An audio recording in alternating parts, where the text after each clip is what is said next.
wanda aka yaye ɗalibai har kusan guda 79 a wata makarantar islamiyya inda suka haddace alkur'ani mai girma. Wannan rahoto shi kaɗai ne za mu gabatar muku, amma sai bayan bar abokin aikina wato Ibrahim Malumfashi ya sanar da mu yadda duniyar ta wuni kafin mu dawo mai kallon shirin rana ba ta karya, don haka sai ce a dakacin kuma ya kallo lafiya.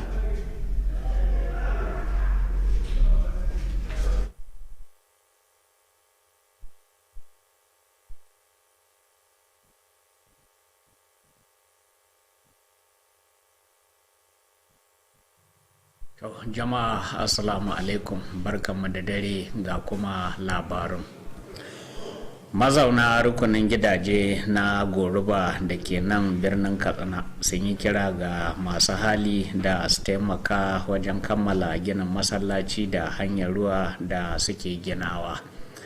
Galadiman Goruba Alhaji Abu Abe ya wannan kiran lokacin da yake zagayawa da dan majalisar dokoki da ke wakiltar karamar hukumar Katsina Alhaji Ali Abu Albaba wajen duba wannan aikin. Wakilinmu Shamsuddin Habib na da karashen rahoton. Galadiman na Goruba Alhaji Abu Abe ya gaya wa dan majalisar cewa wannan masallaci da kuma wannan magudanarwa da wannan al'umma suka fara gina ta ne sun fara yin aikin kai da kai ne domin tallafa ma kokarin gwamnati na inganta rayuwar al'umma yankin. A bangare ɗaya kuma Alhaji Abu Abe ya bayyana cewa wannan al'umma sun yi wani aiki na gayya inda suka gudanar da wata gada wadda za ta haɗa wannan unguwa da unguwar Kofar Daɓe da kuma filin Samji da ke anan cikin birnin Katsina domin samun hanyar wucewa da kuma tabbatar da an magance matsalar ambaliyar ruwa da ake fuskanta a unguwa a kowace shekara. Galadiman na Goruba bai kara da cewa wannan gada da aka gina tana bukata a faɗaɗa ta domin ɗaga domin kare yawan ambaliyar ruwa da ake fuskanta a wannan unguwa da kuma sauran matsalolin muhalli a lokacin da aka yi ruwan sama. Alhaji Abu Abe wanda ya ba kokarin dan majalisa Alhaji Ali Abu Albaba bisa ga wannan ziyara ya yi wa koshi da ya bada tallafi da kuma gudunmawa domin tabbatar da an kammala wannan ayyuka na ginin masallaci da kuma wata gudanarwa da ake gudanarwa domin ci gaban yankin da kuma al'ummar ta Goruba baki ɗaya. Ya kuma roƙi ga ɗaukacin al'umma da ke a faɗin yankin da su tallafa tare da gudunmawa don magance matsalolin muhalli da ake fuskanta a wannan unguwa tare da gina wata hanya wadda ta fara daga babban titi da ke gidan mai na ɗan manaya zuwa cikin unguwar ta Goruba.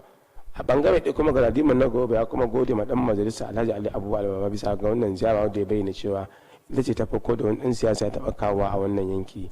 Ɗan majalisa Alhaji Ali Abu Albaba ya bayyana cewa wannan ziyara da ya kai unguwar ta Goruba ya biyo bayan bukata da al'umma wannan yanki suka yi duba wasu ayyukan gayya da wannan unguwa ta fara domin a tallafa masa da suka da aikin ginin masallaci da kuma na wannan gada da aka yi gami da sauran magudanar ruwa.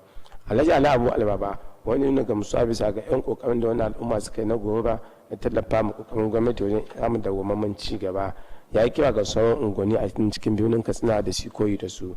Dan majalisa ya kuma ba da tabbacin ba da dukkanin gudunmawar da ta dace domin kammala ginin wannan masallaci da kuma daga wannan gada domin samun sauƙin wucewa domin ci gaban tattalin arziki na al'ummomin yankin.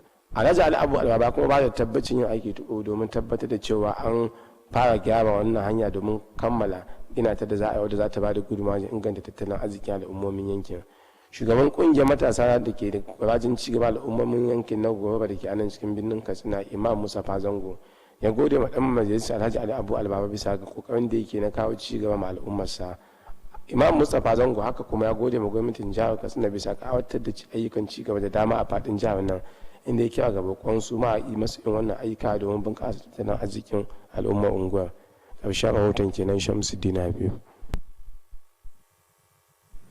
An buɗe sabon masallaci da islamiyya da aka gina a makarantar firamare ta Talba da ke nan birnin Katsina.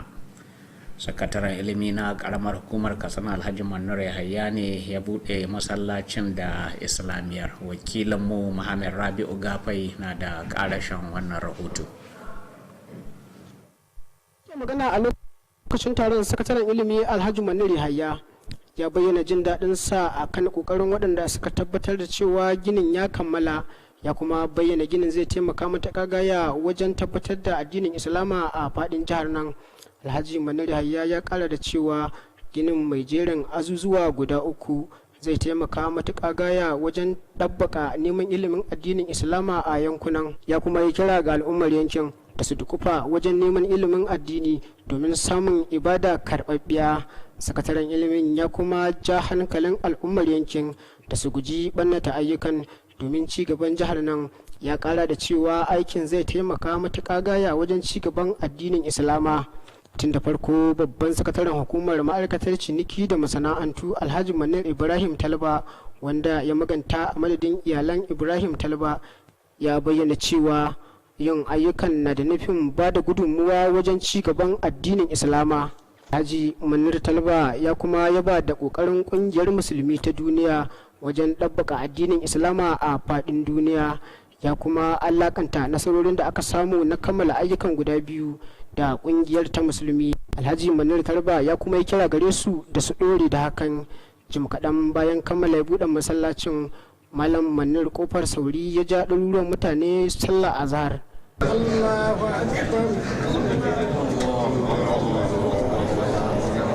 Ƙarshen rahoton kenan. Muhammad Rabi'u. Kanwan Katsina hakimin ƙetare Alhaji Usman Bello Kankara ya yaba wa mai martaba sarkin Katsina Alhaji Abdulmini Kabir Usman dangane da ziyarar jaje da ya kai wa iyayen 'yan makaranta da aka ceto na Kankara. Alhaji Usman Bello Kankara ya yi wannan yabon ne a wata ganawa da wakilinmu na shiyar malumfashi Hussaini Danhaire. Ya bayyana ziyarar ta sarki da cewa ta nuna irin kulawarsa da talakawansa. Alhaji Usman Bello Kankara ya bayyana cewar zaman lafiya da ci gaba haƙƙi ne da ke buƙatar taimakon kowa da kowa, don haka akwai buƙatar jama'a su ba da gudunmuwarsu. Kan wannan Katsina ya yaba da ƙoƙarin gwamnan jiha Alhaji Aminu Bello Masari na magance matsalar tsaro, inda kuma ya ba da tabbacin samun goyon bayan su domin samun nasara. Alhaji Usman Bello Kankara ya kuma nuna gamsuwa da irin zaman lafiya da ake samu a yankin, inda ya kira ga jama'a wato jami'an tsaro da su ƙara ƙaimi. Haka kuma ya nanata buƙatar ci gaba da roƙon Allah ya kawo ƙarshen matsalolin tsaro da ake fuskanta a jiha da ƙasa baki ɗaya. Makarantar Islamiyya ta Ma'asatil Almarhur Salisu ibn Zubairu Littahfizul Qur'an sabuwar unguwa ta yaye ɗalibai 79 da suka yi saukar Qur'ani mai girma. An gudanar da walimar saukar ce a filin makarantar, inda kuma aka samu halartar malamai daga ɓangarori da dama. Wakilin Musulaiman Gamba Kofar Bai na da ƙarashen wannan rahoto. Mataimakin babban limamin babban masallacin juma'a na Katsina Malam Ɗayabu Imam shine ya jagoranci ɗaliban da suka sauke alkur'ani wajen karanto wasu daga cikin ayoyin alkur'ani mai girma. Malam Ɗayabu Imam ya buƙace su da su kasance jakadu na kwarai ga wannan makaranta da ma addinin Islama baki ɗaya. Darakta janar na makarantar Malam Murtala Salisu Zubairu ya bayyana cewa wasu daga cikin ɗaliban da aka yi sun hardace alkur'ani mai girma, inda ɗayan ɓangare sauran suka sauke izihi 60. Malam Murtala Salisu Zubairu ya buƙaci iyaye da su ci gaba da tallafa makarantar nan wajen ƙoƙarinta na yada ilimin addinin Islama. Wanda ya asasa makarantar Malam Aliyu Salisu Zubairu ya ce an kafa makarantar ne a shekarar 2018 da ɗalibi ɗaya, amma a halin yanzu tana da ɗalibai da dama. Malam Aliyu Salisu Zubairu ya bayyana godiya ga malaman addinin Islama da iyaye da sauran malaman makarantar da kuma waɗanda suka bayar da gudunmawa wajen samun nasarar yaye ɗaliban. Ya kuma jaddada himmatuwar makarantar na ci gaba da samar da ilimin alkur'ani ga ɗaliban. Sauran waɗanda suka maganta a lokacin taron sun hada da Malam Hamisu Kano da Malam Salmanu Sabuwar Unguwa da kuma Malam Ismail Kashinawi da sauransu. Sun yi jawabai masu tsawo akan muhimmancin karatun alkur'ani mai girma, sannan suka buƙaci iyaye da su ci gaba da tabbatar da kyakkyawar tarbiyyar 'ya'yansu gami da bayar da gudunmawa domin ci gaban makarantar. A madadin iyaye, Malam Hafiz Hassan ya bayyana godiya ga shugabanni da malaman makarantar dangane da kokarin su na koyar da ɗaliban, sannan bayar da tabbacin ci gaba da haɗin kai da goyon bayan iyaye. Ƙarshen rahoton kenan. Suleiman Gamba Kofar Bai. An yi kira ga matasa a yankin karamar hukumar Katsina da su dage su ba da gudunmuwa ga ci gaban jihar nan. shugaban kungiyar cigaban matasa hausawa da fulani da wayar da kansu reshen jihar katsina comrade umar aliyu ya yi wannan kiran a lokacin wani taro da kungiyar ta shirya domin 'ya'yan kungiyar su nemi takarar wasu mukamai a babban zaben da ke zuwa na majalisar matasa ta najeriya.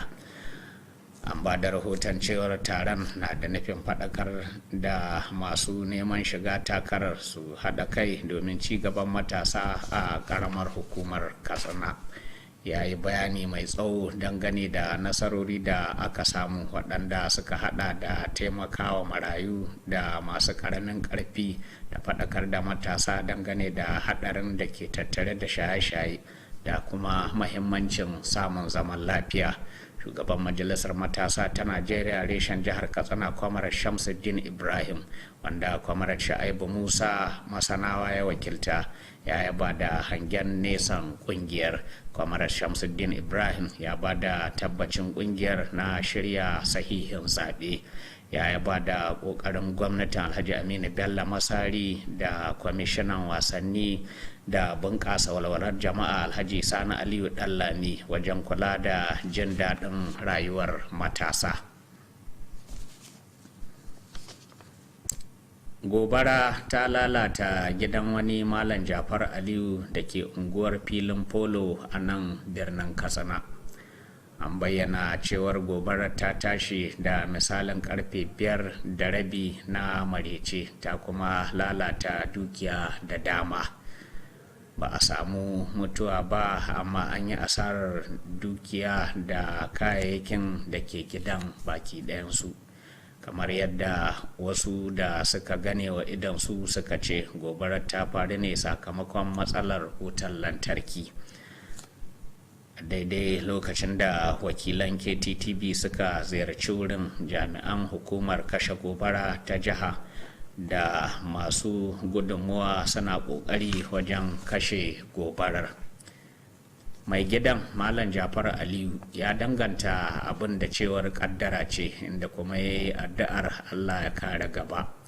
Malam jafar aliyu ya yi roƙon samun taimako daga gwamnati da masu halin taimaka mashi ya sake gina gida. Haka kuma ya yaba wa jami'an kashe gobara da sauran jama'a da suka taimaka wajen kashe wannan gobara. Shugabannin kungiyar 'yan jarida ta najeriya reshen gidan talabijin na Kttv sun yi ta'aziyya ga kwamishinan wasanni da bunƙasa jin daɗin rayuwar jama'a alhaji sani aliyu ɗallami dangane da rasuwar mahaifiyarsa.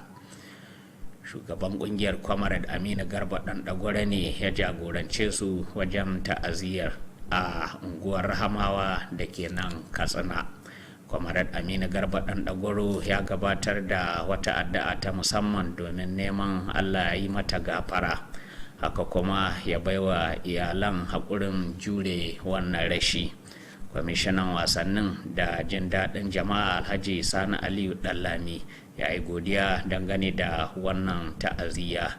Marigayiyar hajiya adama ta rasu tana da shekaru 76, ta bar 'ya'ya 7 da kuma jikoki da dama. To Allah ji kanta da rahama ya samu cika da imani idan ajalin ya zo. Da wannan muka zo ƙarshen bangaren labarin na daren yau, sai shirin rana ba ta ƙarya wanda Muhammad Kabir Atiku zai ci gaba da gabatarwa. A sha kallo lafiya, Allah ba mu alkhairinsa.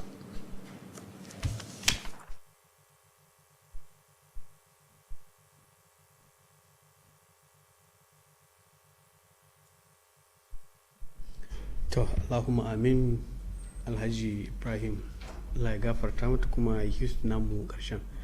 To masu kallon mu kun ji tun farkon shirin kuna tare da shirin rana ba ta karya ne, kuma kun ji cewa akwai mu da rahoto da muka yi maku tanadi.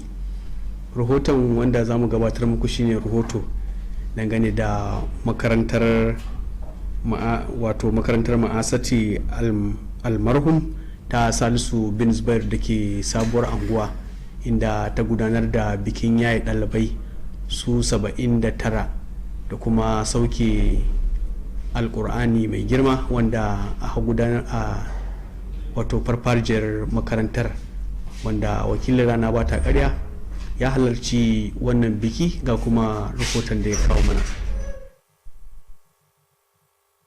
fici daga cikin al'umma shine wanda ya sami ilimin alkur'ani ya kuma sanar da shi. Wannan kuwa haka take ga ma'asaitu marhu salisu ibn zubairu la tafizul qur'anil karim da ke sabuwar unguwa tudun matawalle a cikin garin Katsina. Domin kuwa a yau lahadi ne ta yaya ɗalibai 79 da suka sauke alkur'ani mai girma. Ɗaliban guda 79 sun kunshi mata da maza, wanda daga cikinsu akwai wanda suka yi har da ta alkur'ani mai girma. An dai gudanar da wannan taron yaya ɗaliban ne a farfajiyar makarantar da ke a cikin unguwar tudun matawalle da ke sabuwar unguwar Katsina. Mataimakin babban limamin masallacin juma'a na Katsina Sheikh Malam Ɗayyabu Imam shine jagoranci ɗaliban da aka yayi wajen karanto wasu daga cikin ayoyin alkur'ani mai girma.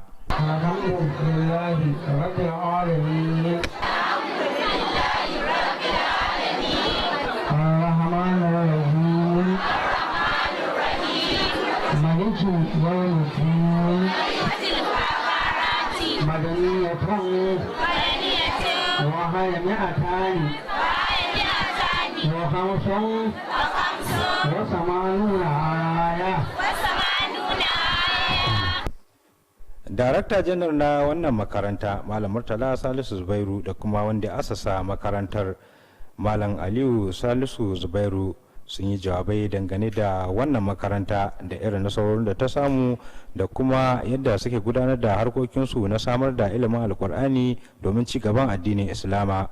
Wanda akalla muna da ɗalibai guda 79 wanda aka yaye a wannan shekara, wanda yake sannu da tun ana ɗalibi 10 ya kai 20, gashi yanzu har an waye gari ɗalibai sun kai guda 79 an yaye su a wannan shekara. To wannan abun murna ne, abun farin ciki ne, abun kuma godiya ne ga Allah ta'ala. Ba wayan mu bane ko iyawan mu, a'a taimako ne na Allah da kuma agajin shi.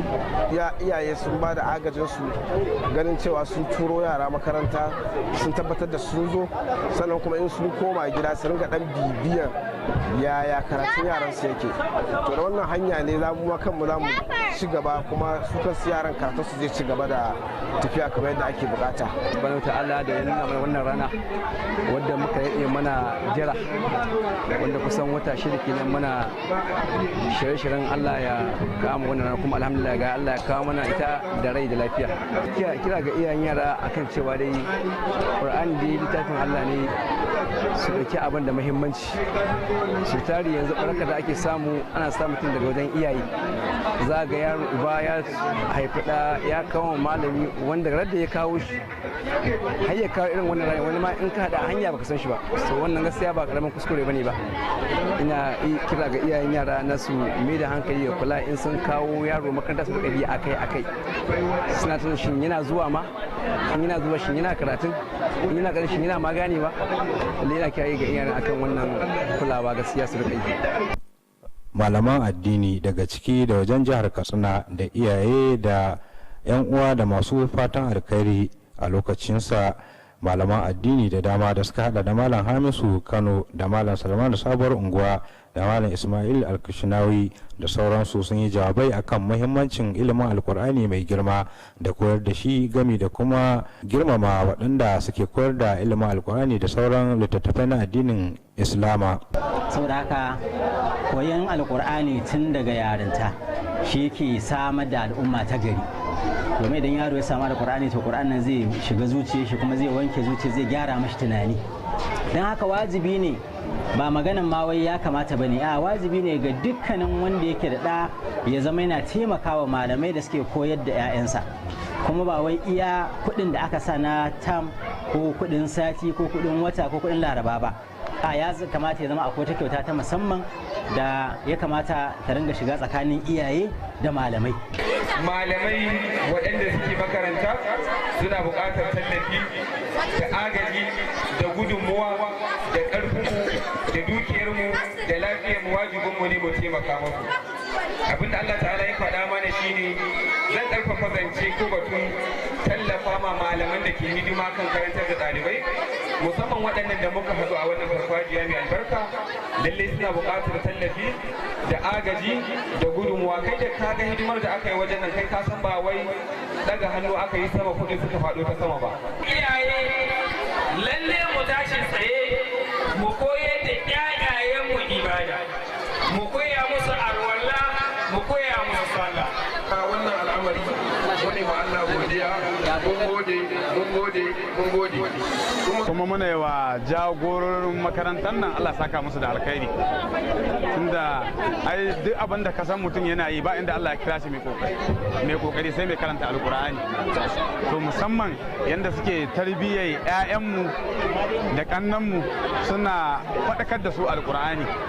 Kazalika a madadin iyayena ɗaliban da aka yaye waɗanda suka yi sauka alkur'ani mai girma, Malam Hassan Hafiz ya nuna jawabin godiya.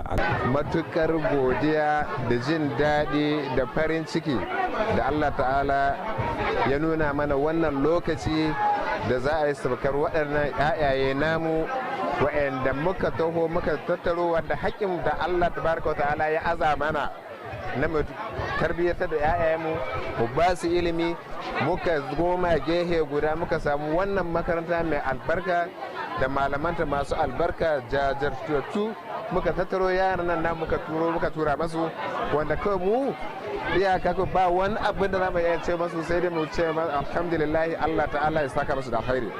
Wasu daga cikin ɗaliban da aka yayi su ma sun yi jawabansu na nuna farin ciki da godiya ga Allah maɗaukakin sarki.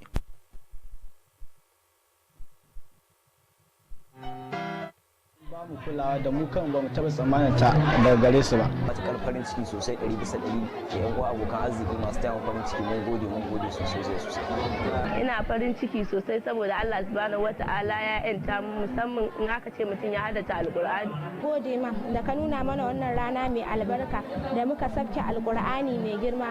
Filin rana ba ta karya na jinjina ga waɗannan ɗalibai da suka sauke alkur'ani mai girma, tare da yin kyakkyawan fatan alkari ga masu Marhul Salisu Ibn Zubairu Latafizul Qur'an da ke cikin tudun Matawalle a sabuwar unguwa ta cikin garin Katsina. Suleiman Gamba Kofar Bai, rana ba ta karya. To makarantar wato ma'asatu almarhum Salisu bin Zubair kenan da ke sabuwar anguwa a bikin da suka gudanar na yaye ɗalibai da kuma saukar karatun alkur'ani mai girma. To masu kallon wannan kuma shine rahotonmu na ƙarshe, da haka nake bankwana da ku, nake cewa Allah ba mu alkhairinsa. Wassalamu alaikum.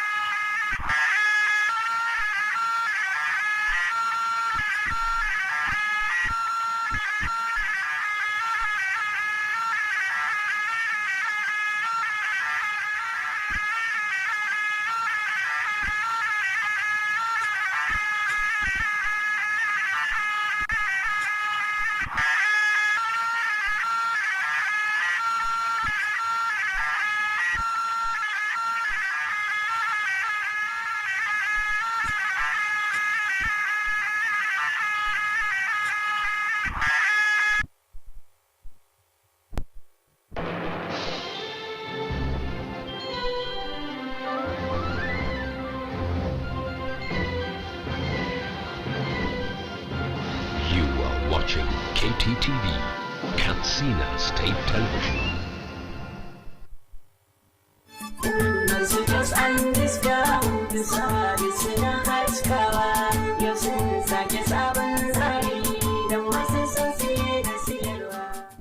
Masu iya magana suka ce na zaune dai bai ga gari ba, kuma idan baka san gari ba to saurari daka. Ma'abota son ingantattun kayan fanuca na ɗaki ko ofis to albishirinku. Omar Stores Shopping Mall ɗaya tamkar da goma. Idan ana magana wurin da ake samun kaya masu aminci na fanuca tuni sun yi zarra a wannan harkar. Domin a wurin Umar Stores ake samun kujerun alfarma da gadaje da duniya ke yayi, irin na ƙasashen ƙetare kamar na ƙasar Saudiya, Dubai, China, Italy da kasar Turkiya irin su Queen's Bed, Angel Bed, Diamond Bed, Blue Dreams da kuma King's Bed. A bangaren kujeru kuwa idanuwan ku sune shaida domin muna da su nau'i. Muna sayar da ɗakin adana sutura wato wardrobe, show glass ɗan yayi, teburin cin abinci dining table da kuma teburi na sa ɗakin taro da kujerun shi. Masu buƙatar kayan kallo da kayan kicin Alhaji Umar ya la'akari da buƙatunku. Fridge, injinan wanki, mata masu buƙatar atamfofi na shiga tsara da lesussuka 'yan yayi masu aje irin naku, muna da kayan 'yan kanti na maza da mata,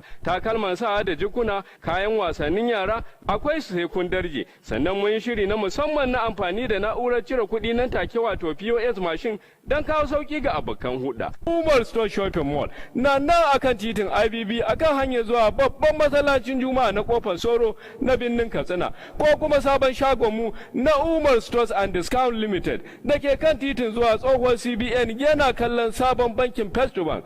Umar Store Shopping Mall, ku zo da alheri ku tafi da alheri.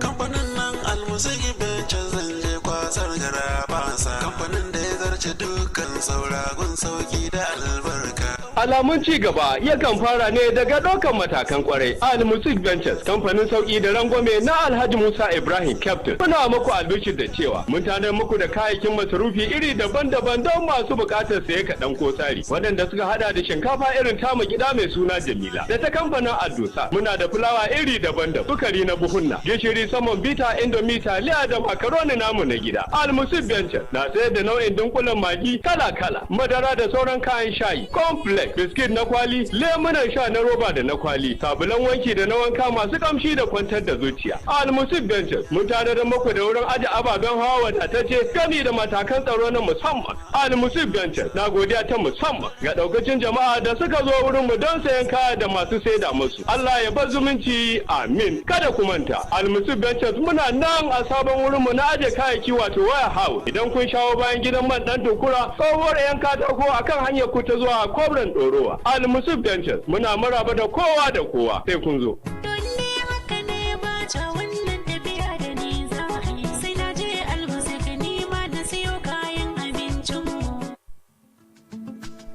Silicon Heights International College makaranta ce da ta dace da fasahar zamani domin tsarin ilimi matakan naziri, firamare da kuma sakandare.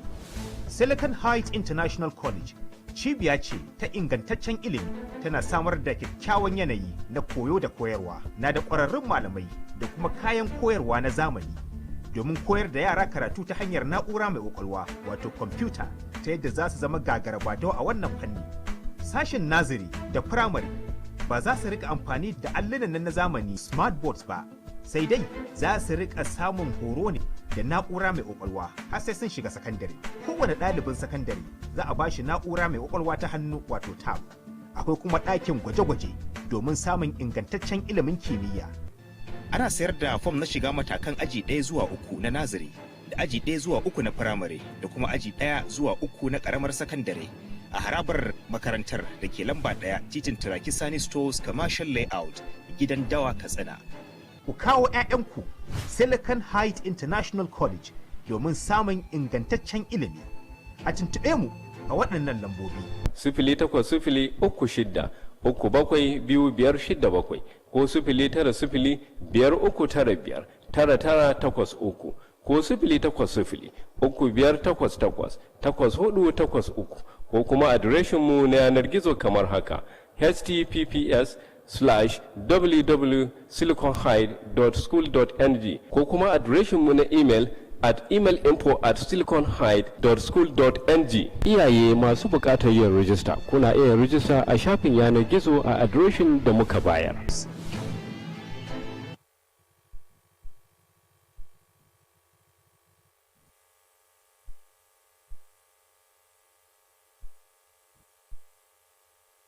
Hukumar tara kudaden shiga ta jiha wato Katsina State Board of Internal Revenue na faɗakar da jama'a musamman abokan hulɗa cewa wasu mutane ɓata gari suna amfani da sunan hukumar suna damfarar jama'a. Saboda haka hukumar tara kudade ta jiha take faɗakar da jama'a da su kiyaye sannan duk wani mutum da ya zo wurin su ya ce shi ma'aikacin hukumar ne to su tabbatar ya ba su katin shaidar ma'aikaci wato ID card kafin su yi hulɗa da shi. Saboda haka jama'a sai a kiyaye.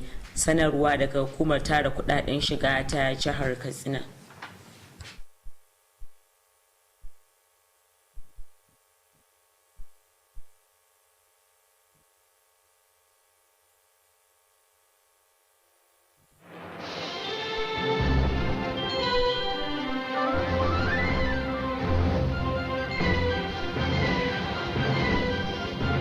You are watching Kttv, Katsina State Television.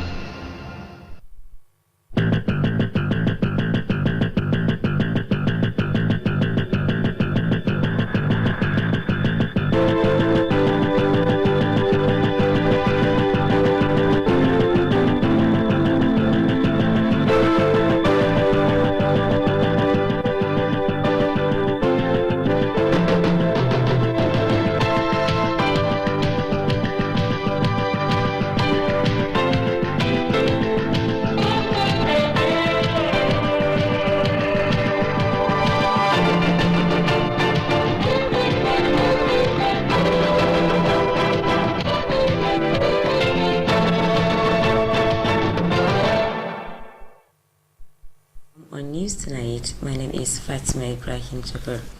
Residents of Goruba Housing Estate in Katsina Metropolis have appealed for the support of all the individuals for the completion of marks and drainage being constructed by the community. The Galadiman Goruba Alhaji Abu Abi made the appeal while conducting member representing Katsina local government Alhaji Ali Abu Al-Baba around the project. Correspondent Shamsuddin Habib completes the report. The Galadiman Goruba Alhaji Abu Abi told the lawmaker that the masjid and the drainage are embarked by the community through self-help project. Similarly, Alhaji Abu Abi noted that the community has constructed a bridge linking the area to Kofar Dobi and Pilin Samji in Katsina Metropolis to address the overflooding being experienced annually. The Galadiman Goruba maintained that the bridge needs to be expanded as the community have been facing serious environmental problem whenever it rains. Alhaji Abu Abi, who commended the lawmaker Alhaji Ali Abu Al-Baba for the visit, called for his support towards the completion of the projects for the overall development of the community. He also appealed for the support of all and sundry to address the ecological problem threatening the area, as well as the construction of the access road from Emana Filling Station at Kofar Dubi to the community. The Galadiman Goruba commended the lawmaker Alhaji Ali Abu Al-Baba for the visit, which he described as the first of its kind by a politician. The lawmaker Alhaji Ali Abu Al-Baba said the visit followed a request made by the community to inspect the ongoing construction of the masjid and a drainage, as well as a bridge. Alhaji Ali Abu Al-Baba expressed appreciation to Goruba community for complementing government effort of ensuring sustainable development and call on other communities to emulate. The lawmaker assured to personally contribute towards the completion of the masjid and the expansion of the bridge for the socio-economic development of the residents. Alhaji Ali Abu Al-Baba has stated his determination to facilitate the construction of the access road and some drainages. The chairman of Goruba Youth Development Association, Imam Mustafa Zango, commended the lawmaker Alhaji Ali Abu Al-Baba for his commitment toward bringing more development to his constituents. Imam Mustafa Zango equally lauded the state government for executing various people-oriented projects across the state and appealed for the extension of such gesture to the Goruba community. Shamsuddin Habib, reporting for Kttv News. The newly constructed Masjid and Islamiyah School at Tauba Science Model Primary School in Katsina Metropolis has been commissioned. The project was commissioned by the Education Secretary of Katsina Local Government, Alhaji Manir Yahya. Correspondent Muhammad Rabiu was there for Kttv News. Speaking at the occasion, the Education Secretary Alhaji Manir Yahya expressed appreciation over the commitments of the philanthropists to the development of Islam. Alhaji Manir Yahya added that the construction of one block of 3 classrooms of Islamiyah school will contribute immensely towards the propagation of Islamic education in the area. He called on people of the area to intensify seeking for Islamic education to enable them to perform acceptable ibadat. The Education Secretary charged people of the area against vandalizing of the projects for the development of the state, saying it will assist greatly in imparting sound Islamic education to the younger ones. Earlier, the Permanent Secretary, Ministry of Commerce, Alhaji Manir Ibrahim Talba, who spoke on behalf of the Talba family, said the two projects were meant to assist to the development of Islam. Alhaji Manir Talba commended the effort being made by the World Muslim Organization in propagating the development of Islam around the globe, while attributing the completion of the projects with the tremendous contribution being given by the World Muslim Organization. Alhaji Manir Talba called on the organization to sustain the tempo. Shortly after commissioning the masjid, Malam Manir Kopa Sauri led hundreds of Muslims to 4 rakat Zuhur prayer.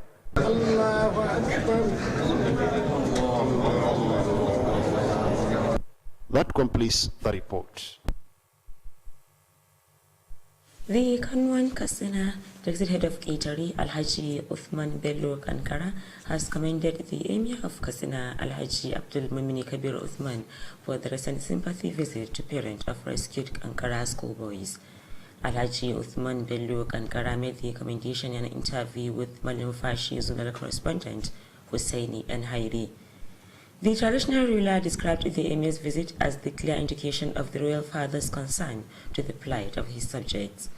Alhaji Uthman Bello Kankara explained that ensuring peace and development is a collective responsibility, hence the need for all hands to be on deck to ensure lasting peace in the society. The Kanwan Kasana acknowledged the commitment of the state governor, Alhaji Aminu Bello Masari, towards addressing the security challenges and assured the traditional ruler's support to achieve the desired objectives. Alhaji Uthman Bello Kankara also noted with satisfaction over the recent peace being restored in the area and called on the security operatives to intensify efforts toward promoting peaceful coexistence. He stressed the need for more prayers of Allah's intervention against the security challenges facing the area, Kasmul State, and the country as a whole.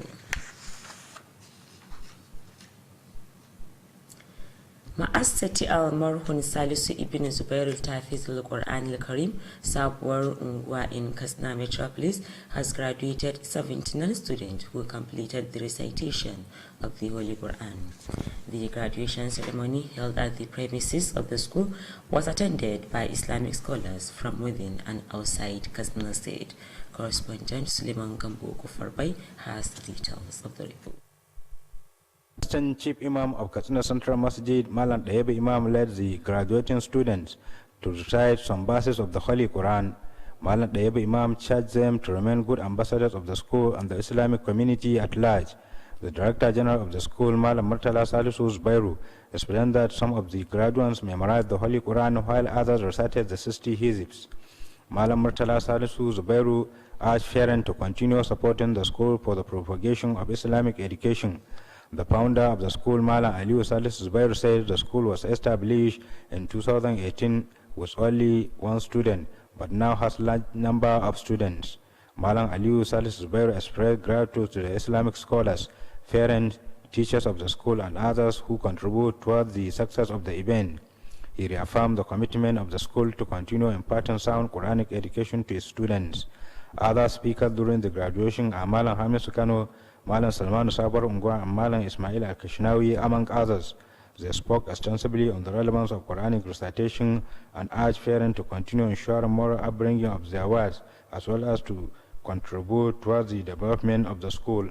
On behalf of the parent, Malam Hafiz A. Hassan expressed gratitude to the management and staff of the school and assured of their continuous support and cooperation. Suleiman Gambako Parbai, Kttv.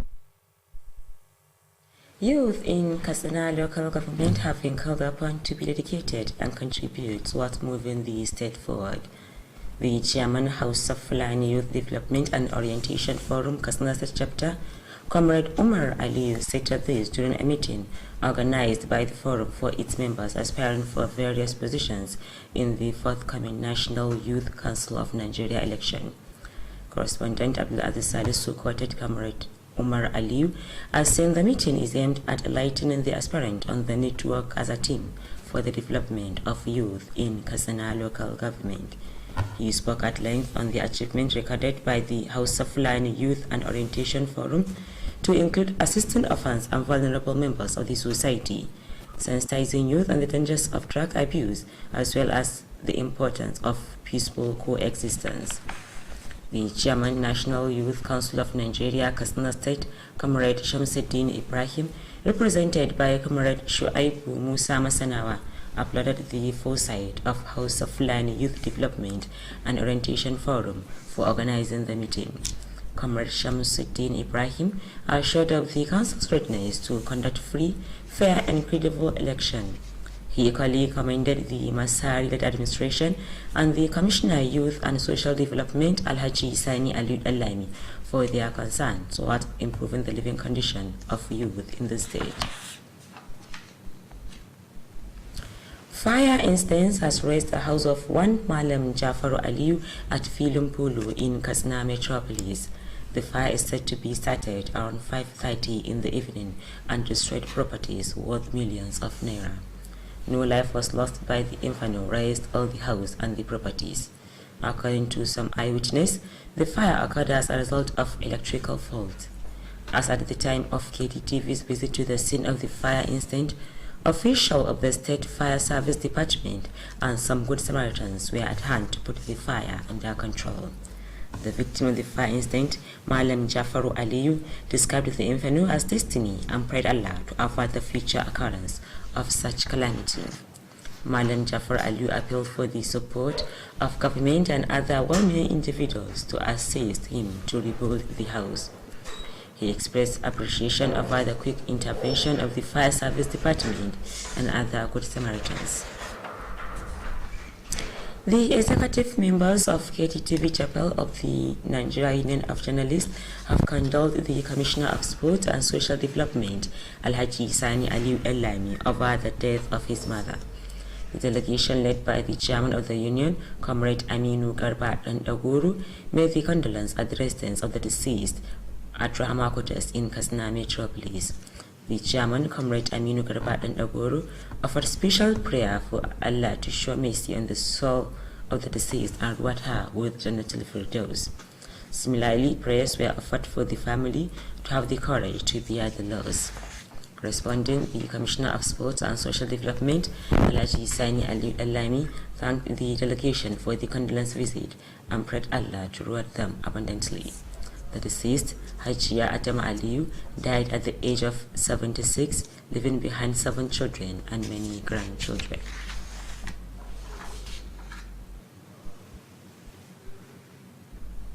With that, you conclude news tonight. Thank you for watching.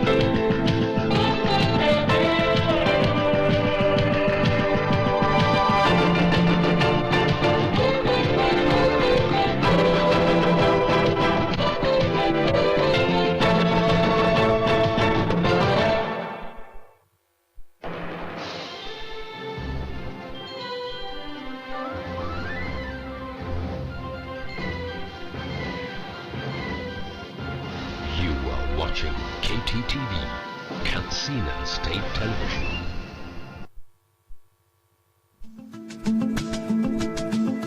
Silicon Heights International College is an ideal automated school system designed for nursery, primary and secondary school with the aim of increasing efficiency and promoting ICT image. Silicon Heights International College, Katsina, is a center of academic excellence. It offers your children a conducive atmosphere for learning. The college has highly educated and experienced teachers with modern teaching aids in order to provide a veritable e-learning platform to our youths with a vision of developing functional digital skills through computer-based tests, PC tablets. The nursery and primary sections will not be using smart boards for classes, but will be having an interactive classroom session where they will be introduced to e-learning gradually as they progress to secondary school. Each secondary school student is entitled to a tab. The sale of admission forms into Nursery 1 to 3, Primary 1 to 3, and JSS 1 to 3 is on at the school premises, number 1 Turakisani Stores Road, Commercial Layout, Gidan Dawa, Katsina. You can contact us at 080-3637-2567 or 090-5395-9983 or 080-3588-8483 or our website address at https:/www.siliconheight.school.ng or our email address at email.info@siliconheight.school.ng. Parents and guardians can register online on the above address.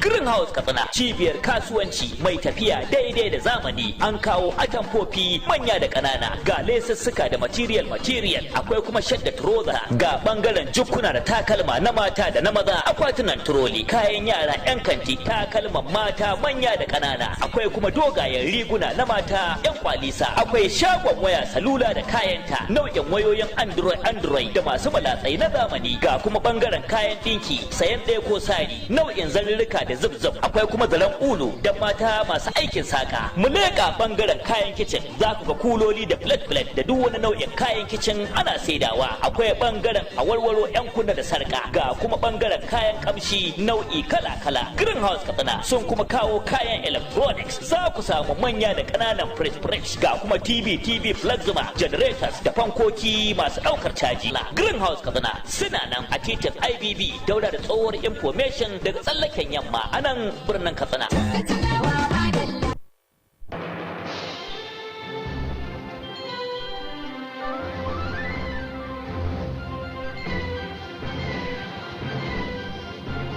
You are watching Kttv, Katsina State Television. Jinjina wa ɗan Bello gwarzon gwamna garkuwar yaƙi. Kan dakile ta'addanci Katsinawa muna ta san barka. Zama da lafiya jari kalmana Katsina fatan mu. Zama da lafiya jari. Jihar mu shi muke guri. Mun yi ciya ta alkhairi. Tunda masu ta'addancin nan daga suna cikin mu mun san su. Mu baiwa jami'an tsaro haɗin kai domin a gano su. Cikin mu an ka haife su. Mun san gida nasu. Wasu mun san iyayensu. Amma muna ta shakkunsu. Mu taimaka wa kanmu da gwamnati domin mu kai bayanansu. Ai mashina suke hawa a ina ne suke sayan fetur. Ga fitulu suna hankawa waya suke sayan batir. Magungunan da ke ishe su a daji ta ya ake harkar.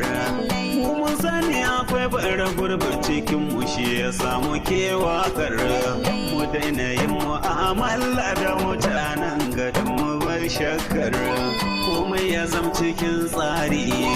In ba zama na lafiya ya za a yi arziki ya bunƙasa. Ga gonaki muna kallo amma an hana mu noma. Ga makarantu na 'ya'yanmu ba za su je wasu ma. Ga kasuwanni na ƙarshen mako ba za mu je wasu ma.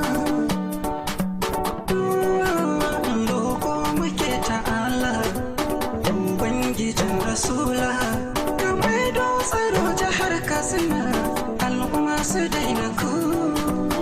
Rashin zama na lafiya duk wani tsarin kwarai yakan rusa. In ba zama na lafiya ko noma sai ka gan shi an kasa. inda zama da lafiya ko tafiya za ka ganta ta nisa, ko da kasuwanci sai da limana ake da damarsa, in ba zama na lafiya ko barci sai ka gan shi an kasa. Rashin zama na lafiya ka ga mutum ya guji iyalansa, rashin zaman lumana ki saka ango ya bar amaryarsa, rashin zama da lafiya ki saka dan filla da sandarsa, rashin zama na lafiya ka ga mutum ya guji mahallinsa, rashin zama na lafiya ki saka kalubale wurin mulki. In ba zama na lafiya gwamnati ya za a yi ta yau aiki, in ba zama na lafiya wannan na dagula salon mulki. Gwamnati ta yi tsarin aiki amma ta karkata yaki. Na yi kira ga al'umma cikin garuruwa na ko ba da taimako na ko zan kula da junan ku.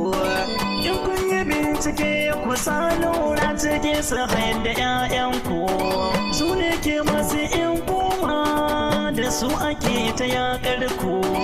Ku haɗa kan ku dangina ku kare martaba ta ku. In kun ga bako a cikin ku ga jami'an tsaro na ku zam sanar da su firar duka ɓata gari a cikin ku. Birni gami da ƙauyuka kowa yana cikin shakka, ba wanda ya wuce ɗauka. Ko da kana makwancinka ku jinjina wa ɗan bello. Mun yaba ƙoƙarin gwamna don tausayinsa ya nuna, gwamna ya kasa ya zauna halinsa baba mun auna, dallacin mai jihar Katsina. Waɗansu gasa muke waka don ka faɗakar da al'umma. Allahu bai roƙonka don sayyade habibinka, kai ne ka ce mu roƙe ka. Duk masu hannuwa a ciki batu na kashe al'umma, ko kwashe dukiyoyinsu ko garkuwa da matansu, su ɓata rayuwa tasu.